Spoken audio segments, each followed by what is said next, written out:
Welcome to part 11 of the Tasha's Cauldron of Everything review. This is a continuation of the subclass portion. If you have not seen the other videos covering the other subclasses, you can find the playlist link somewhere up here.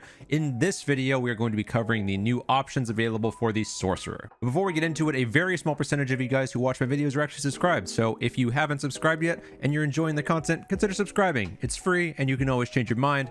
But without further delay, let's jump into the review of the Sorcerer. So this is the Sorcerer page, and we're going to get started right away with the new optional class features. First off, we have additional Sorcerer spells. This is added to the Sorcerer spell list. Let's run through these really fast. You have Booming Blade, Green Flame Blade, Lightning Lure, Mind Sliver, Sword Burst, Grease, Tasha's Caustic Brew, Flame Blade, Flaming Sphere, Magic Weapon, Tasha's Mind Whip, Intellect Fortress, Vampiric Touch, Fire Shield, Big B's Hand, Flesh to Stone, Otaluke's Resilient Sphere, Tasha's Otherworldly Guise, Dream of the Blue Veil, Demiplane, and Blade of Disaster. A very sizable list of spells added to the Sorcerer's spell list, so enjoy these at your will. Next up, let's talk about the new Metamagic options. Third level Sorcerer feature, you get either Seeking Spell. If you make an attack roll for a spell and miss, you can spend 2 sorcery points to reroll the d20, and you must use the new roll. I'm surprised that this wasn't already added to the list of Metamagic options. I feel this seems very simple to not have already been included, but regardless, you can use the Seeking Spell even if you've already used a different Metamagic option during the casting of the spell. Very nice. Or you have Transmutated Spell. Whenever you cast a spell that deals a type of damage from the following list, you can spend 1 sorcery point to change that damage type to either one of the ones listed: Acid, Cold, Fire, Lightning, Poison, or Thunder. This is really good as any of these super high damaging spells like Fireball or Lightning Bolt. If you're trying to throw it at an enemy that has resistance, you can make that Lightning Bolt a more powerful Fire Bolt, I guess, even though that's already a spell. Same with Fireball, you can make it a Lightning Ball, a Poison Ball, etc., etc. This has way better uses, way more uses than I think I can even think of right now. But definitely keep a lookout for Transmutated Spell. Next up, we have Sorceress Vitality. 4th level Sorcerer feature. Whenever you reach a level in this class that grants the ability score improvement, you can do one of the following. Replace one of the options you chose for your Metamagic with a different Metamagic option. That's really good. Or replace one cantrip you learned from this class's spellcasting feature with another cantrip from the Sorcerer spell list. Versatility, very nice there. Next up, we have Magical Guidance, a 5th level Sorcerer feature. You can tap into your inner wellspring of magic to try to conjure success from failure. When you make an ability check that fails, you can spend 1 sorcery point to re-roll the d20 and must use the new roll, potentially turning the failure into a success. So 1 sorcery point for pseudo advantage on an ability check. Pretty fair and balanced, I would say.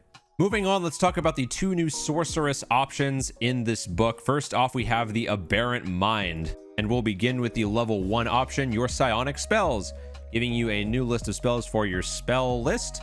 First off, you gain Arms of Hadar, Dissonant Whispers, Mind Sliver, Calm Emotions, Detect Thoughts, Hunger of Hadar, Sending, Evard's Black Tentacles, Summon Aberration, Rary's Telepathic Bond, and Telekinesis.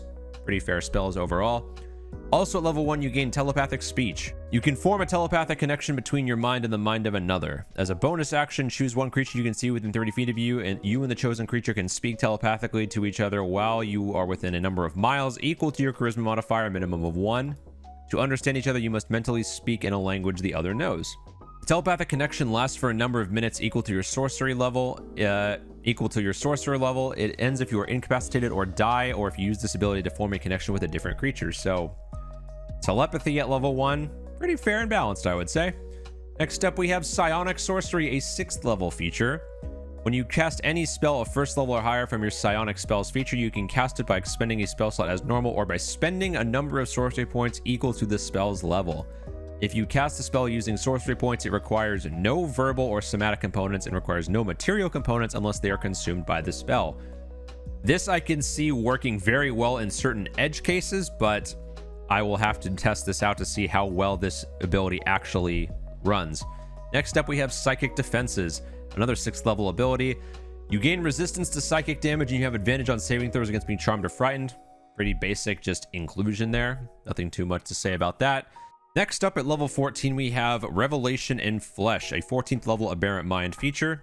You can unleash the Aberrant truth hidden within yourself. As a bonus action, you can spend 1 or more sorcery points to magically transform your body for 10 minutes. For each sorcery point you spend, you gain one of the following benefits of your choice. The effects last until the transformation ends. You can see any invisible creature within 60 feet of you, provided it isn't behind total cover. Your eyes also turn black and become writhing sensory tendrils. Ugh.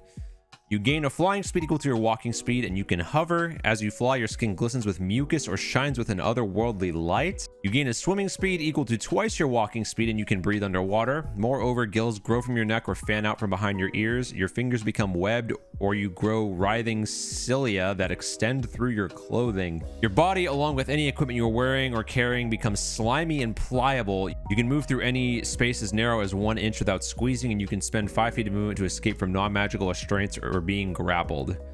This is creepy and very flavorful. I love this. Next up, we have Warping Implosion, an 18th level Aberrant Mind feature. You can unleash your Aberrant power as a space warping anomaly. As an action, you can teleport to an unoccupied space you can see within 120 feet of you. Immediately after you disappear, each creature within 30 feet of the space you left must make a strength saving throw. On a failed save, a creature takes 3d10 force damage and is pulled straight toward the space you left, ending in an unoccupied space as close to your former space as possible. On a successful save, the creature takes half as much damage and is not pulled. Once you do this again, you cannot do it again until a long rest or spend 5 sorcery points. So note that this is not limited to just your enemies. It's any creature that was within 30 feet of the place you teleported from, meaning if your allies are in there, it's a very dangerous ability to use. But at 18th level, maybe you're willing to take that damage or maybe your allies are willing to take that damage rather. Overall, very flavorful class, has a lot of utility based in it just from these like Revelation and Flesh ability. Have basic additions like the Psychic Defense and Psionic Sorcery. Pretty simple subclass overall, nothing really too complicated there. Next up, let's move on to Clockwork Soul, the other new option in the book. Let's start off with Clockwork Magic. You gain additional spells. Whenever you gain a sorcerer level, you can replace one spell you gained with another one. The spell must be Abjuration or Transmutation spell from the Sorcerer, Warlock, or Wizard spell list. So for your new spells, you gain Alarm, Protection from Evil and Good, Aid, Lesser Restoration, Dispel Magic, Protection from Energy, Freedom of Movement, Summon Construct, Greater Restoration, and Wall of Force. Pretty neat spells here overall. Next up, let's take a look at the abilities. First off, we have Restore Balance at first level. Your connection to the plane of absolute order allows you to equalize chaotic moments. When a creature you can see within 60 feet of you is about to roll a d20 with advantage or disadvantage, you can use your reaction to prevent the roll from being affected by advantage or disadvantage. You can use this feature a number of times equal to your proficiency bonus, and you regain all uses when you finish a long rest. So you're going to get 2 of these uses right at the start of the game at level 1. This ability is really nice for getting at level 1. Like, this is very powerful in the right circumstances. Next up, we have Bastion of Law, a 6th level Clockwork Soul feature. You can tap into the grand equation of existence to imbue a creature with a shimmering shield of order. As an action, you can expend 1 to 5 sorcery points to create a magical ward around yourself or another creature you can see within 30 feet of you. The ward lasts until you long rest or finish. The ward lasts until you finish a long rest or use this feature again. The ward is represented by the number of d8s equal to the number of sorcery points spent to create it. When a warded creature takes damage, it can spend a number of those dice, roll them, and reduce the damage taken by the total roll of those dice. So at the top end of this, you are getting a 40 hit point shield, approximately, if you roll very well, and at its lowest, it's a 5 hit point shield. So very high variance, which is surprising considering this is supposed to be all about manipulating the odds. So very interesting decision choice there for designing this ability. Next up, we have Trance of Order. You gain the ability to align your consciousness to the endless calculations of Mechanus. As a bonus action, you can enter this state for 1 minute. For the duration, attack rolls against you can't benefit from advantage, and whenever you make an attack roll, an ability check, or saving throw, you can treat a roll of 9 or lower on the d20 as a 10. Once you use this bonus action, you cannot use it again until you finish a long rest unless you spend 5 sorcery points to use it again. So you're basically almost guaranteeing success on almost everything for 1 minute. Very powerful 14th level ability. Next up, we have Clockwork Cavalcade, an 18th level Clockwork Soul feature. You summon spirits of order to expunge disorder around you. As an action, you summon the spirits in a 30-foot cube originating from you. The spirits look like modrons or other constructs of your choice. The spirits are intangible and invulnerable, and they create the following effects within the cube before vanishing. The The spirits restore up to 100 hit points divided as you choose among any creatures of your choice in the cube. Any damaged objects entirely in the cube are repaired, and every spell of 6th level or lower on creatures and objects of your choice, and every spell of 6th level or lower ends on creatures and objects of your choice and in the cube. Once you use this action, you cannot do it again until you finish a long rest or use 7 sorcery points. So a really strong burst heal along with a magic shield versus harmful 6th level or lower spells. Very powerful 18th level ability.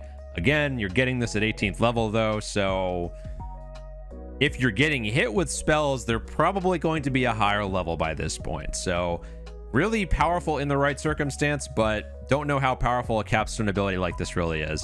But anyway, guys, those are the new Sorcerer options and subclasses in Tasha's Cauldron of Everything. If you guys enjoyed this video, be sure to leave this video a like. And if you have any comments you want to make on the viability of the subclass or anything else about the subclass that I may have missed, leave them in the comments down below. And subscribe if you haven't. We have a lot more Tasha's Cauldron of Everything videos coming really soon, so stay tuned for those. And until next time, guys, have fun, stay safe, and as always, happy gaming.